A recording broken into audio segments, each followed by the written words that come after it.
So I was at Google a couple of weeks ago, and there were some IoT experts talking, and I was just blown away by how this has caught on recently. They were saying that there's something like 31 billion devices that are now connected to the cloud, and that the data that those devices are capturing is growing by about 25% compounded annually. And that sounds like a lot. Those are big numbers, but what is the value in this data? You're probably asking, and it's really, it gives us the ability to make more intelligent decisions faster.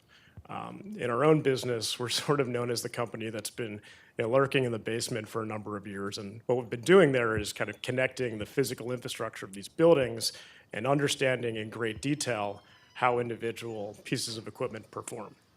Today, we've captured about 3 billion machine hours, and we leverage that to help operators make better decisions. And this is happening across industry, across verticals.